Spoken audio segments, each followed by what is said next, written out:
Olá a todos, muito boa tarde. Boa tarde para quem vai assistir pela primeira vez e depois boa noite, boa madrugada para quem vê em todas as nossas plataformas do Correio do Povo. Eu estou muito contente, uma pessoa que eu admiro muito, já sabia muito da trajetória dela, mas não tinha lido este livro que vai com certeza arrebatar todas as nossas formas de leitura. Eu estou falando de Tayane Santi Martins, gaúcha de Vacaria. Nós temos na nossa redação aqui uma editora que é de Vacaria. Depois eu tenho que te apresentar a ela. E é a vencedora do Prêmio Sesc de Literatura na categoria Romance. Tayane, seja bem-vinda ao Correio do Povo. Muito grata pelas boas-vindas. Boa tarde, boa noite, boa madrugada.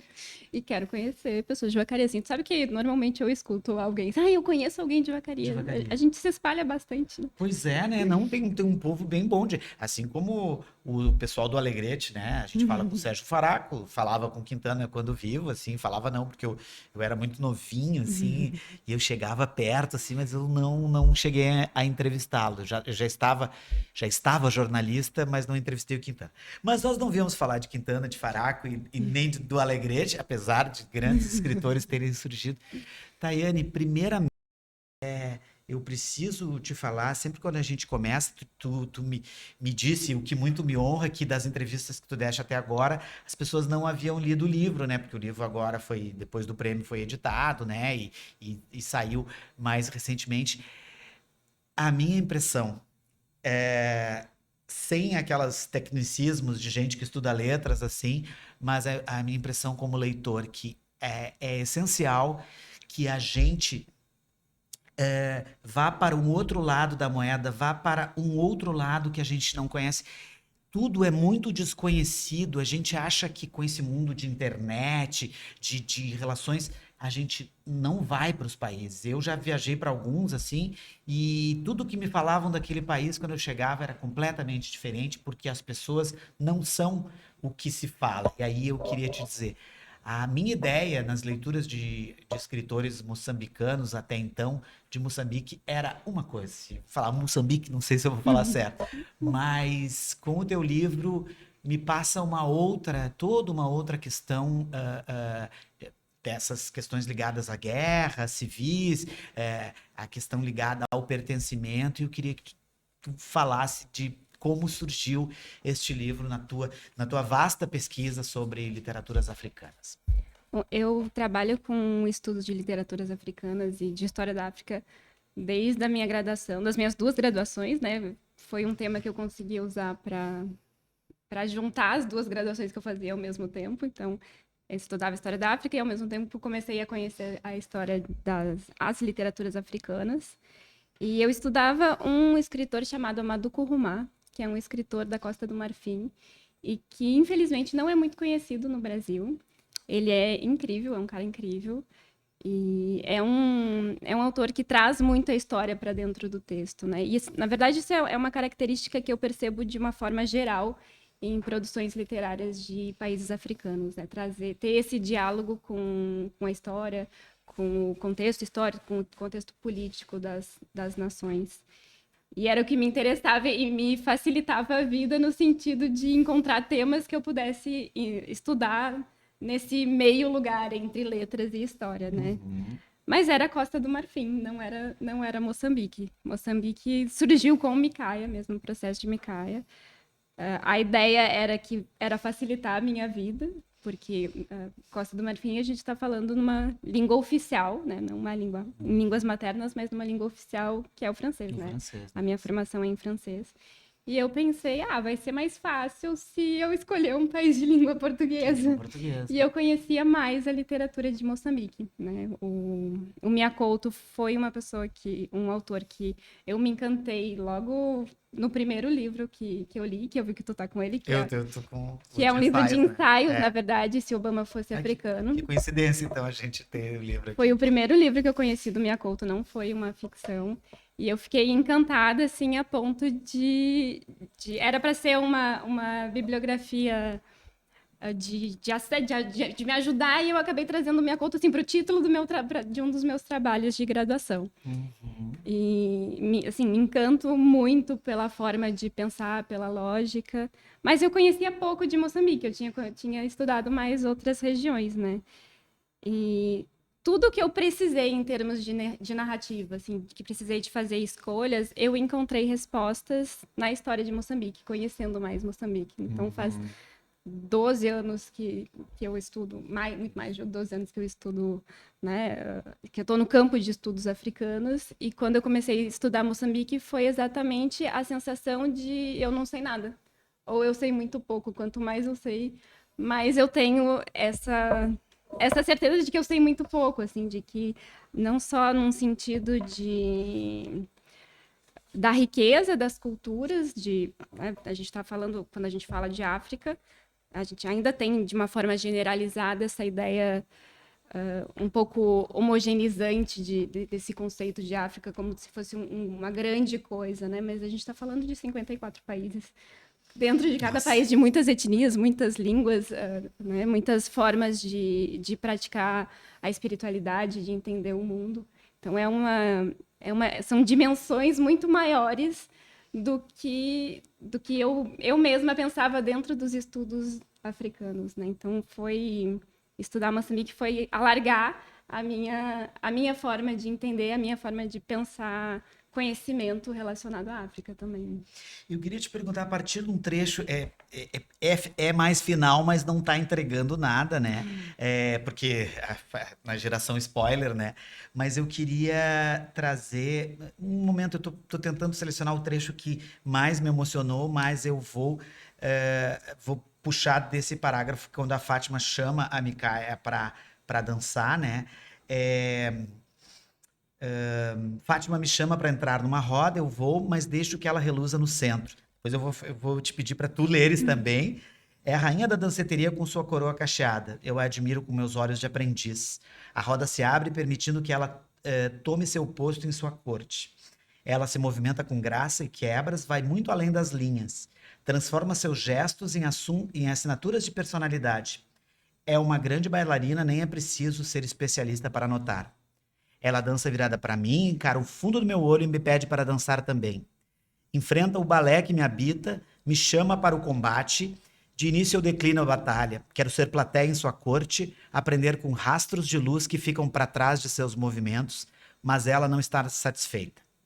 Ela vem na minha direção, para a centímetros do meu rosto e brilha, alarga o sorriso, como quem diz, vem ser dança junto comigo. Eu entro na sincronia da batida com os meus ombros e solto um pouco o quadril. Ela se alegra e comemora. Faço com o punho e os dedos o desenho do compasso, depois trago o ombro para o conjunto, alterno entre fluxo e quebra. Ela fica do meu lado e me acompanha em cinesia. Mais uma vez ouço meu nome ressoando na batida, na sincronia dos corpos. Sou mais Micaia em cada gesto. Desculpa se eu me emocionar, mas eu sei que a tua pesquisa acadêmica também tem muito a ver, na letras, tem uma questão da poética do corpo, né? Tu trabalhas. Como eu não conheço, eu cheguei a procurar no repositório da PUC, mas por um lado bom, por um lado ruim também. É bom por um lado, porque faz com que a gente precise se interessar quando tu publicares, mas tem a confidencialidade, que é uma coisa importante em alguns trabalhos recentes que tem um ineditismo, mas eu queria que tu me contasse um pouco dessa, porque quando ela se depara com os movimentos, com a ocidentalização, né? Não é ocidentalização porque a África não é Oriente, mas com ela representar a Europa, o hemisfério norte, no sentido do balé, de ter tudo em linhas e compassos certos, né? De ter uma postura, de toda postura tem que ser que ela aprendia a ficar no plié com o balão. Eu já fiz dança, por isso que eu sei alguns termos também. Quando eu vi que tinha um andeó lá, assim, eu digo, já conheço alguma coisinha. Mas me emociona muito quando ela se depara com a questão do corpo e da dança, que era matriz dela e que ela não conheceu, tendo que ter saído muito jovem, né? Então eu queria que tu falasse um pouco, primeiro do contexto no livro e da tua pesquisa sobre a poética do corpo. Bom, Micaia, né, uma sinopse para Sim, sim, é contextualizar. importante. Micaia é a história de uma dançarina de balé, uma bailarina, que ela tá na coxia esperando para entrar numa grande apresentação e naquele momento ela perde completamente a memória, né? E, então, o caminho da história, o caminho da própria personagem é um caminho de construção de memória. Esse era o meu primeiro objetivo com o livro, pensar as formas de construir a memória, como a gente entende a memória, o quanto de ficção existe na nossa memória e as formas de lidar com um passado traumático, né? Então, Micaia é essa personagem que não lembra e quer lembrar. Ela tem a irmã dela que lembra e quer esquecer, e uma avó que não faz muita questão de tocar nesse passado. Então, é uma personagem que até dá algumas respostas, mas é uma personagem que silencia, né? Pensando isso em construção de memória. E Mikai é uma bailarina negra, né? Uma bailarina moçambicana. E falar de bailarina e falar de violência contra a mulher da forma que eu fiz, inevitavelmente eu estou trazendo o corpo para dentro da narrativa, né? Estou falando do corpo, falando de violência contra a mulher e em vários sentidos, não apenas a violência física, assim, né? Mas a minha ideia e a minha proposta com essas várias personagens, com essas várias perspectivas, era pensar esse punhado de violência que, infelizmente, de alguma forma ainda é inerente ao ser mulher, né? E aí é pensar o corpo. Aí é pensar como eu trago o corpo para dentro da narrativa, como eu falo de violência de uma maneira respeitosa, né? Pensando que eu sou uma escritora branca, né? Então, enfim, vendo importância nisso, vendo importância desse respeito e de ter noção de como que o corpo da mulher negra por muito tempo ainda foi olhado e o que representava e como foi representado, né? Como é que eu abordo isso? Como é que eu falo de uma bailarina? Assim, e aí a resposta para mim foi a dança. É trazer a dança para dentro do texto. Eu estou trazendo o corpo. Eu nomeio as partes do corpo, né? Quando eu estou falando de coreografias ou quando ela está se movimentando, eu quis trazer o corpo de maneira a nomeá-lo e de que ele tivesse presente e que não fosse sexualizado, que não fosse sensualizado, e que fosse da maneira mais respeitosa possível. E nesse sentido, o balé também foi importante, justamente pelo balé ser uma das práticas culturais mais elitistas e mais brancas que a gente tem, né? Então, não é um livro que fala sobre questões raciais, não é o meu objetivo, mas essa escolha de trazer o balé e fazer esse movimento, né, da Micaia, que começa como... Claro, ela segue sendo bailarina depois que o livro acaba, né? Mas que começa sendo uma bailarina e que vai se encontrando com a... Claro, como se ela não tivesse consciência corporal, mas esse caminho de uma rigidez e de um olhar que, né, que vem da Europa, que vem do outro, para uma forma de olhar para o corpo com mais naturalidade, com mais liberdade e de um olhar mais dentro de si, era o caminho que eu pensava para ela, né? Então essa poética de pensar o corpo é nesse sentido de reivindicar o corpo para si, né? De um caminho dela se dar conta não, mas de afirmar que o corpo é dela e que ela é livre para circular por onde ela quiser e da forma que quiser. Eu queria te perguntar agora, a gente vai talvez entrar na parte, porque em algum momento tem a questão enfim, não sei se da filologia, mas da etnia, das línguas, da linguística, até inclusive a CIMI tem uma relação né, com a linguística, né? Eu achei interessante todos os personagens, né? A gente sabe na construção de uma obra, mas eu queria que a gente chegasse porque a gente conhece a gente conhece, sabe das variações e dialetos, a gente sabe da existência, mas muitas vezes não conhece, né? E aí eu te falei antes de nós começarmos a entrevista que nós temos um glossário, se não é gigante, mas é pelo menos bastante bom, que eu vou ter que ler, né? Eu vou tentar acertar e tu vai me corrigir, mas da Emakua Inahara, a variante regional da língua Emakua falada na província de Nampula, no norte de Moçambique. E eu queria que tu falasse qual foi, né? Porque tem trechos que a gente tem que recorrer ao glossário o tempo inteiro, porque elas estão falando tanto de si, dos avós e da forma. Daí tem uma hora que ela falou do muciro, que é uma planta medicinal, um chá, e que a gente se perde se a gente for tentar. É como eu me lembro de alguns autores assim. Eu me lembro que eu não sabia muito de francês, eu entendo agora, mas não sei muito. Que o Julio Cortázar, quando veio a primeira tradução do Cortázar que eu li, do Rachuela, do Jogo da Amarelinha, os trechos em francês não eram traduzidos. Eu tinha que ir atrás, assim, tinha que fazer o livro com glossário e com apêndice. E eu queria que tu falasse um pouco disso, de qual, não, qual não digo a essencialidade desse dialeto dentro da construção da obra e também para que o leitor faça como eu, que se sinta o famoso só sei que nada sei, né? Tava ali e digo, pô, já não sei nada, lia Miyakoto, lia outros autores, costa-verdianos, moçambicanos e angolanos e não sei nada. De novo, me coloquei na posição de não sei nada, né? Quando me vem um dialeto novo, eu queria que tu me colocasse um pouco de toda essa, de todo esse caldeirão, esse caldo que tu conseguiste colocar no livro. A escolha de usar o Emakua vem de alguns lugares, né? Um que é comum, né, na literatura de escritores africanos ter palavras, ou ter trechos, ou ter comida, enfim, coisas que remetem à língua, às línguas maternas.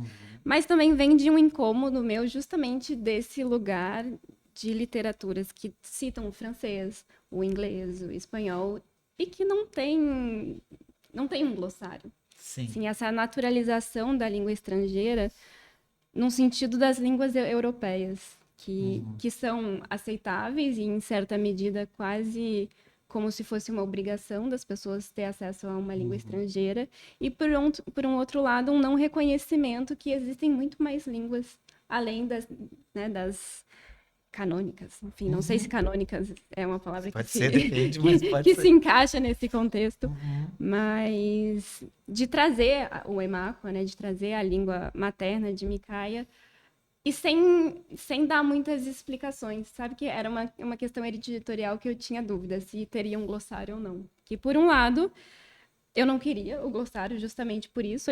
Tem um monte de livro que tem francês no meio que não tem glossário, e é isso. Sim, exato. E se virem. Por outro lado, eu gosto da ideia do glossário e acho que foi um dos motivos que eu fiz ele tão explicativo, num sentido de trazer conhecimento mesmo, de dar acesso a algo que é tão bonito para outras pessoas, né?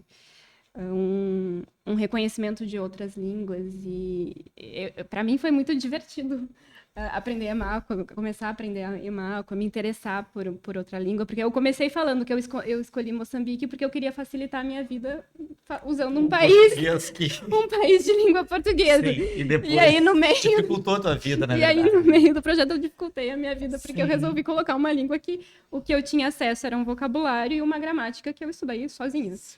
Claro que quando eu fui para Moçambique, aí eu comecei a aprender com as pessoas, né? Eu tinha um caderninho, eu anotava, eu pedia traduções, as crianças estavam sempre junto comigo, então eu conversava muito com elas e pedia para eles me dizerem os substantivos, os nomes das coisas, ou pedia para eles traduzirem. E foi muito bonito que em determinado momento eu comecei a entender um pouco, de pescar algumas palavras, e aí as crianças achavam que eu entendia, que eu sabia falar. E aí eles começaram a conversar comigo, eu disse, tá, ok, agora traduz o que tu falou. Sim.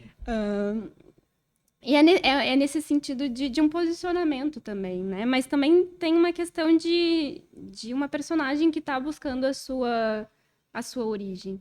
Né? Aí voltando lá na primeira pergunta que tu me fez, essa, né, pensando em Moçambique, esse olhar diferente de Moçambique, é óbvio que o meu olhar vai ser diferente do que o do Miyakoto, ou do que do Ngulani Bakakossa, ou de qualquer autor que é de Moçambique, né?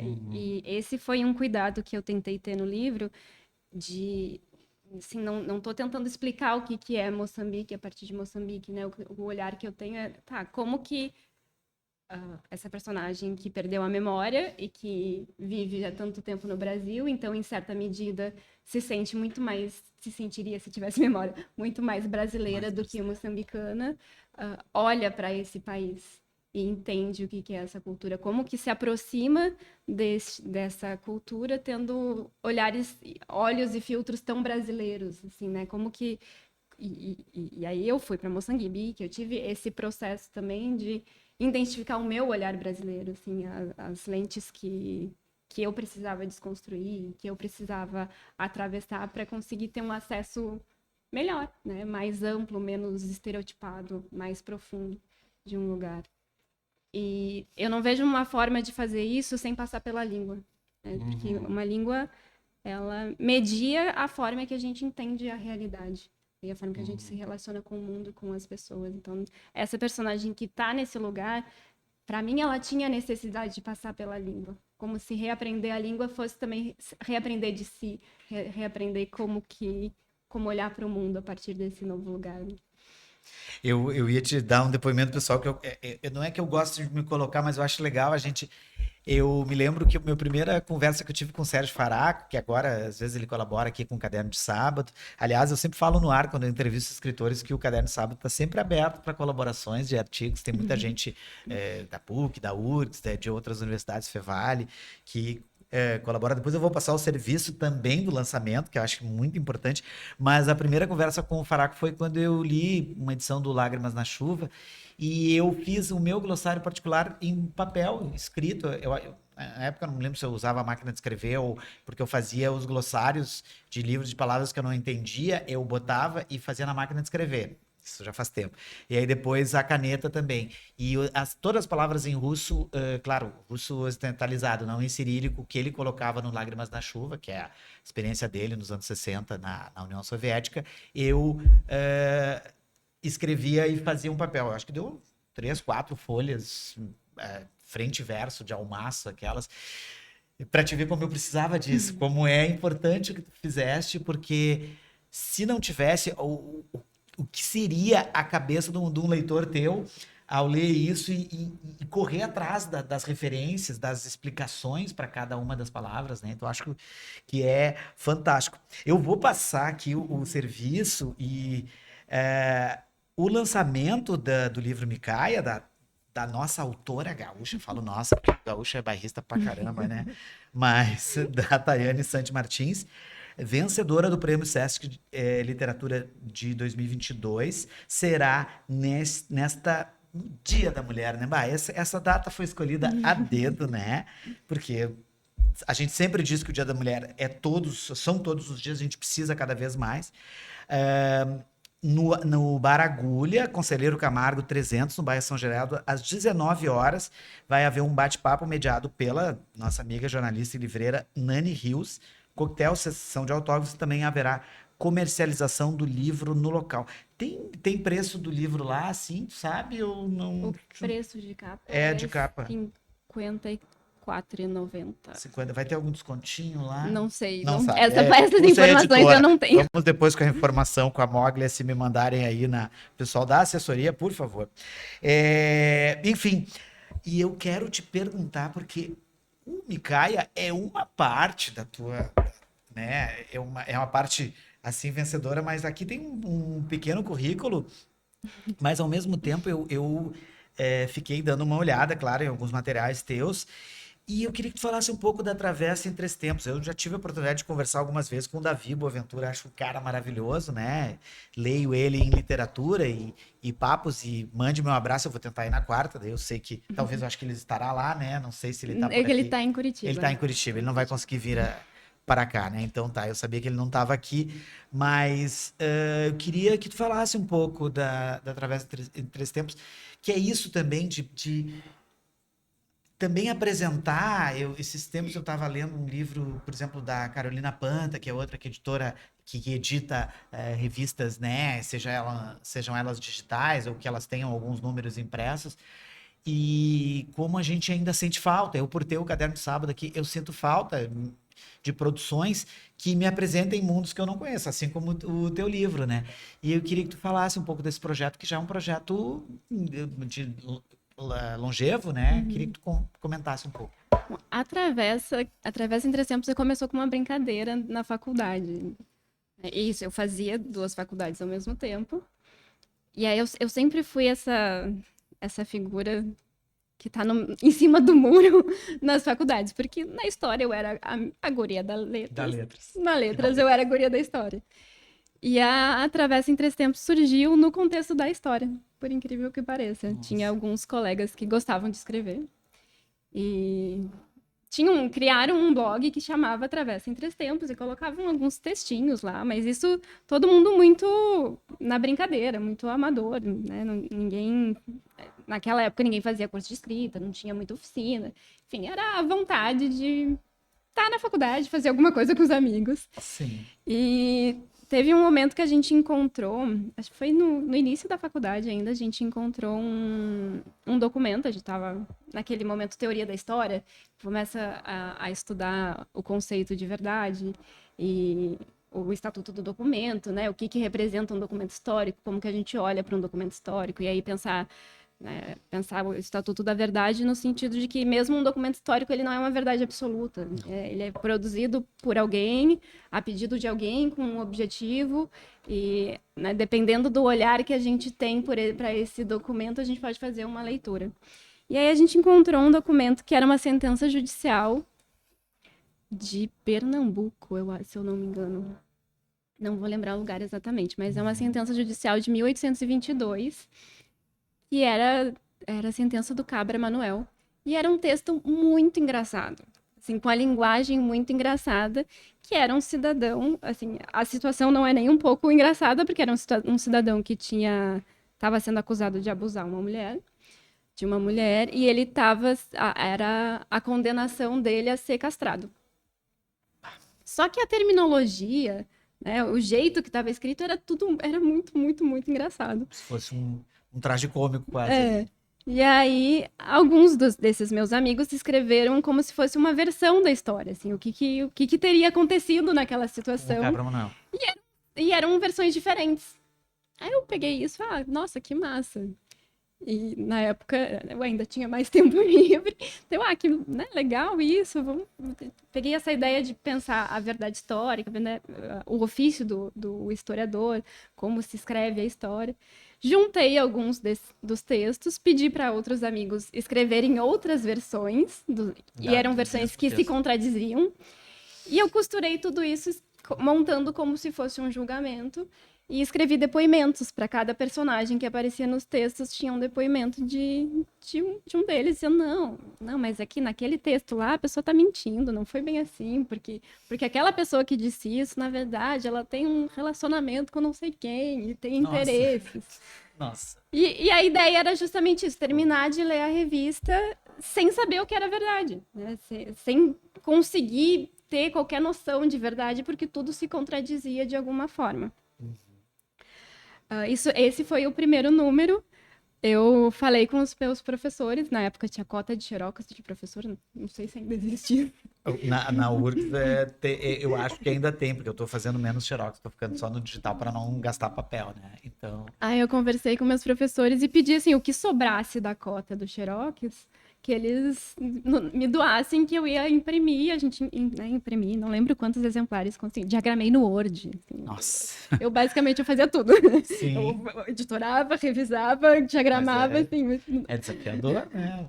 Tudo engembrado, mas fiz um númerozinho, assim, era tipo uma zinezinha, imprimi e distribuí pela universidade. Aí todo mundo gostou, vamos fazer um outro número? Tá, pensamos um outro número. Depois do segundo número, uma professora da UDESC, né, eu estudava história na FAED UDESC, me chamou e me convidou para transformar a Travessa num projeto de extensão. E eu passei os outros 3 anos até terminar a faculdade à frente da revista, né, era responsável pela editoração, pela coordenação dos colegas, mas fazendo esse trabalho. A gente publicou 13 números durante a faculdade, mas era uma coisa sem grandes compromissos, era para que as pessoas que fossem da faculdade ou que ficassem sabendo tivessem um espaço para publicar e que a gente pensasse o ofício do historiador, né? Estava relacionado com o contexto do curso. Eu me formei, o projeto de extensão ficou mais um ano, mas eles não conseguiram dar conta, porque eu basicamente fazia tudo sozinha. Sim. Depois a Travessa ficou uns 2 anos parada, enquanto eu entendia o que eu fazia da minha vida. Sim. E quando eu entrei na PUC, eu chamei o Davi e um outro colega nosso, que é escritor também, que é o Fred Linardi. E a gente, vamos retomar a Travessa? Vamos. Aí com uma cara um pouco mais voltada para a escrita criativa, assim, a gente ainda usava um documento, mas mais pensando a ideia de contos, assim, tendo preocupações maiores com o texto e com a narrativa, né, a partir dali. Hoje em dia, a gente está meio atrasado nas publicações, porque esse é o desafio de manter uma revista Sim, sempre, né? independente, que não tem apoio, não gera lucro, é todo no trabalho voluntário. Mas já são 20 números, né, publicados. A gente já mudei ela de novo, agora abri um espaço para que tenha textos pensando o processo criativo, que a gente vá profissionalizando ela na medida que dá, do jeito que a gente consegue. Mas o projeto ainda existe. E pensando na importância desses espaços para quem está começando, né? De espaço de publicação e de leitura também. Fundamental, tá? Fundamental. Eu tenho mais 2 perguntas, a gente está mais perto do final do que... Mas eu tenho uma primeiro. Uma das perguntas é que a gente nota... um livro, a gente lê tudo no livro, né? Desde a 4ª página, desde a orelha, desde se tiver material de resenha antes, né? Mas os agradecimentos, quando a gente lê também trabalhos, teses acadêmicas, né? Os agradecimentos a gente vê como foi feito e quantas pessoas estiveram envolvidas afetivamente ou diretamente, né? E os seus agradecimentos aqui, eu não contei, mas devem ter umas 50 pessoas sido citadas aqui. Essa é a versão reduzida. A versão reduzida dos amigos, né? Mas eu acho muito legal. Primeiro, da gratidão e generosidade, assim, das pessoas para contigo e vice-versa, de tu citá-las, como tu disse, versão reduzida, talvez alguém tenha ficado de fora, mas de muitos, quando tu fala dos meninos lá de Moçambique, né, todos citados nominalmente, primeiro nome, e as pessoas acadêmicas, colegas, professores, né, e eu queria que tu falasse um pouco de todos os envolvidos, assim, no processo dentro o espaço de tempo que a gente tem, tá? Não, é muita gente, né? E para depois, no final, eu vou fazer aquela pergunta clichêzão, mas que é o daqui para frente, se é a turnê de lançamento do livro, se tem coisas que tu tá burilando para novas questões ligadas ao mundo acadêmico ou ao mundo da escrita. Sim. Os agradecimentos é uma versão reduzida, porque é uma versão reduzida dos agradecimentos da minha tese, né? Da tua tese, tá. Esse é o contexto de Micaia, é uma produção feita na academia, né? Parte do meu doutorado. E eu acho importante frisar isso, inclusive de valorização de nossos espaços de ensino, né? É um livro que existe graças à CAPES, eu era bolsista da CAPES. E graças ao contexto acadêmico, né? E eu tenho uma ideia que eu falo sempre, que eu acho importante falar, especialmente nesse lugar de ser vencedora do Prêmio Sesc, né? Que é um prêmio para inéditos, né? Há um ano atrás eu era a pessoa que estava olhando para quem ganhou e pensando, nossa, será que vai ser que é possível? Será que eu consigo chegar nesse lugar? Então, eu acho importante desromantizar as coisas, né? E olhar para processos, porque eu acho que a gente tem uma ideia meio romântica ainda de olhar para um livro e achar que é o fruto de a genialidade de uma pessoa e que não tem muito trabalho. É claro, né? Não estou falando de quem trabalha com isso, mas de uma maneira generalizada, né? De que não é muito trabalho e que é um fazer muito solitário. A gente, né, se fala muito que a escrita é solitária. Não é. Assim, na minha experiência não foi. E não foi porque, sim, eu estava dentro da academia e tudo que envolve estar dentro da academia, né? Eu tinha aulas. Na época... agora não tem mais o Delfos, né? Agora é Instituto de Cultura. Mas no Instituto de Cultura eu tive contato com muitos escritores contemporâneos, né? É um lugar privilegiadíssimo. E foi muito importante para mim essas experiências fora de sala de aula também, o contato com as pessoas, a conversa, conseguir conversar sobre o projeto com as pessoas.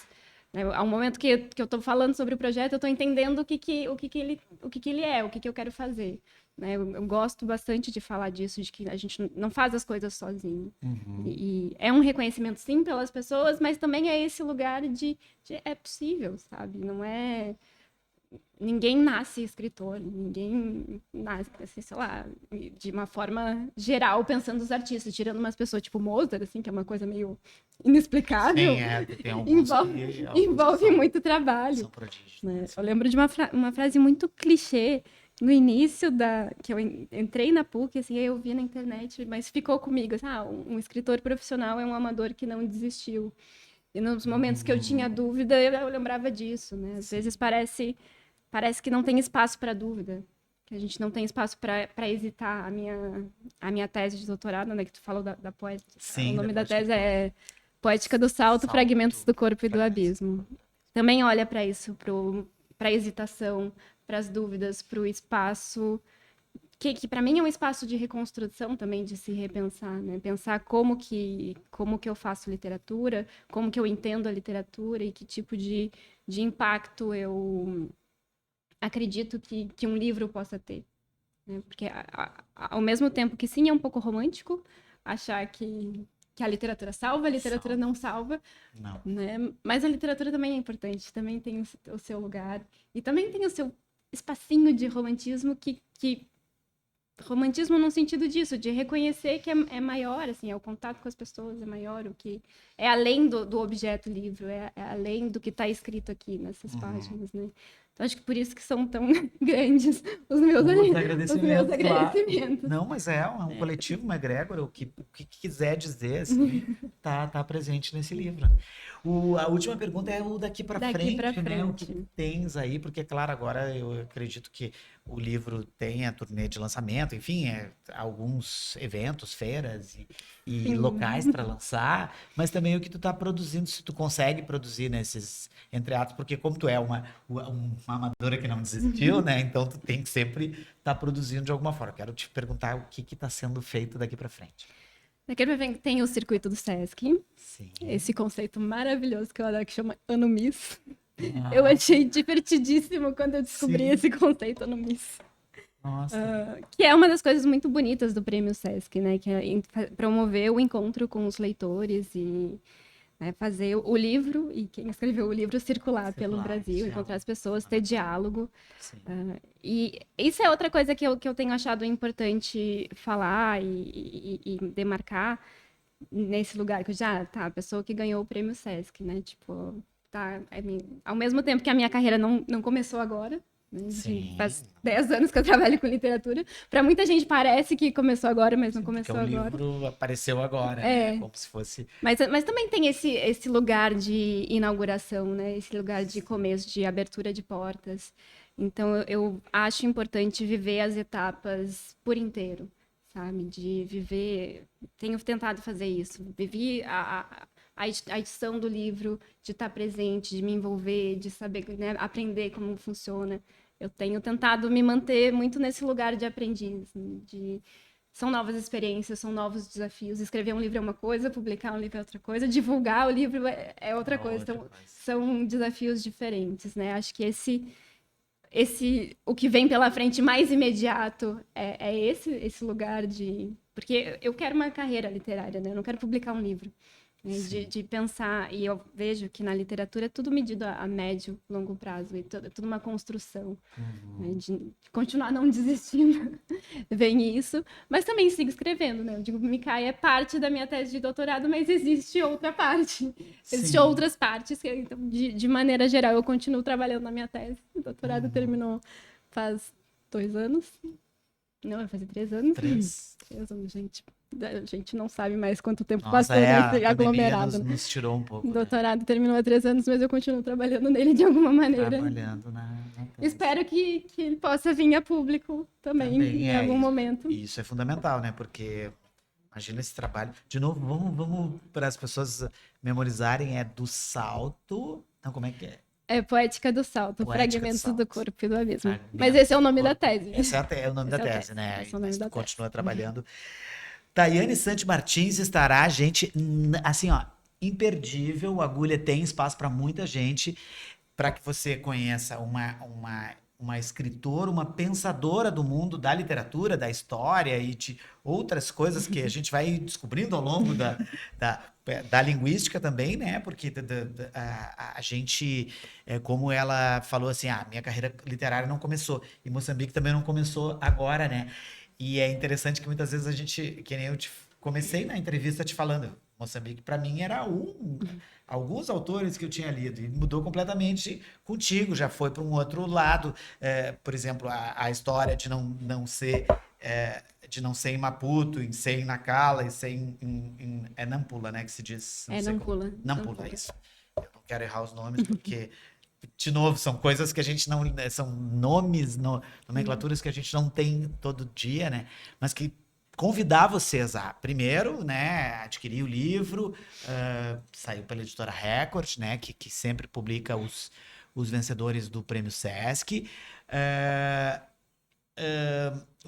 No Agulha, às 19 horas de quarta-feira, dia 8, dia da mulher, dia 8 de março, às 19 horas na Conselheiro Camargo 300, e a Tayane vai estar lá também com um papo com a Nani Rios, né, com a nossa jornalista e livreira da Baleia, que é essa livraria maravilhosa. Não sei se tu tem uma mensagem final para o público. Gente, vamos lá na Agulha, vai ser muito massa. Eu brinco assim, não vai ter bolo, talvez até a gente arranje um bolo, mas vai ter abraço, vamos estar lá batendo papo. Não, mas alguém vai levar um bolo. Ela Nani é tem o máximo. amigos, ela agradece para 50 e poucas pessoas ali, imagina se não alguém não vai levar um bolo lá, né? Eu acho que vai ter bolo, não sei. É a minha impressão, né? E, Tayane, eu quero te agradecer muito. Eu ainda não havia te entrevistado, mas achei assim que transformador para mim também, que também estou de alguma forma, né, no mundo do jornalismo, mas também estou no mundo das letras, né? Então, de alguma forma é inspiradora, como se eu tivesse tido uma palestra aqui também, né? Eu não quero que tu te sinta, mas como tu vai fazer esse circuito Sesc, então eu já me sinto participando do primeiro circuito antes do lançamento do Rio Grande do Sul. Obrigado, Tayane, pela presença, nossa. E me acrescentou muito aqui, e eu acho que os nossos espectadores aí vão gostar muito. Eu que agradeço, é uma alegria bater papo. Obrigado, Tayane. A gente volta amanhã. Um beijo grande a todos. Tchau, tchau.